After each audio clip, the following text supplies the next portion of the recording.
Hello बच्चों, चलिए हमारा प्रश्न देखते हैं। हमारा प्रश्न है, गांठ वाली जड़ों में राइजोबियम लेग्यूमिनोसेरस पाए जाते हैं। विकल्प ए चना और मटर में, विकल्प बी सरसों में, विकल्प सी ल्यूपिन में, विकल्प डी इन सभी में। अगर इस प्रश्न की हम यहाँ पर बात करें तो सबसे पहले हम यहाँ पर देखते हैं इस प्रश्न की मुख्य अवधारणा को। तो इस प्रश्न की मुख्य अवधारणा के अंतर्गत हम यहाँ पर कह सकते हैं कि सामान्य रूप से प्रकृति में यहाँ पर जो है विभिन्न प्रकार के सूक्ष्म जीव पाए जाते हैं, जिनके विभिन्न प्रकार के कार्य यहाँ पर होते हैं। तो अगर हम यहाँ पर बात करें, हमें जो दिया गया है वो दिया गया है यहाँ पर राइजोबियम। अगर राइजोबियम की हम यहाँ पर बात करें तो सामान्य रूप से जो राइजोबियम होता है वह यहाँ पर जो लेग्यूमिनेसी होती है उस परिवार के सदस्यों में यहाँ पर पाया जाता है। अगर लेग्यूमिनेसी की बात करें तो इसके अंतर्गत सामान्य रूप से यहाँ पर दालें आती हैं। इसके अतिरिक्त हम यहाँ पर कह सकते हैं मटर, चना।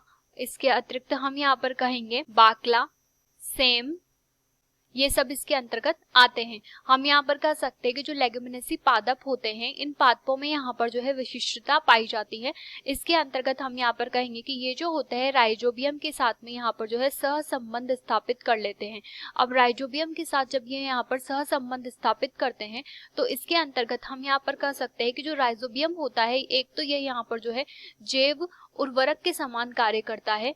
इसके अतिरिक्त हम यहाँ पर कह सकते हैं कि ये जो होता है यहाँ पर सहसंबंध के अंतर्गत सहजीवी जीवाणु के समान भी कार्य संपन्न करता है, जिसके अंतर्गत हम कहेंगे कि ये जो है पर्यावरण में नाइट्रोजन जो होती है उसे अमोनिया में रूपांतरित कर देता है, जिससे यहाँ पर मृदा के अंतर्गत यहाँ पर जो है नाइट्रोजन की जो गुणवत्ता होती है उसमें यहाँ पर जो है वृद्धि होती है और ये सहायता प्रदान करती है पादपों को।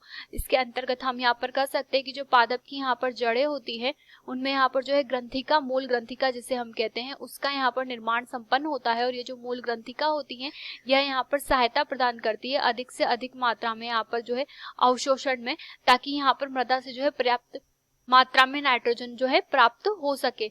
इस प्रकार से अगर विकल्प हम देखें तो पहला दिया है चना व मटर जो कि सही होगा, अगला दिया है सरसों जो कि गलत होगा, ल्यूपिन में गलत होगा, इन सभी में भी गलत होगा। तो हमारा विकल्प ए जो है वो यहाँ पर बिल्कुल सही होगा। आशा करते हैं आपको ये प्रश्न समझ आया होगा। धन्यवाद।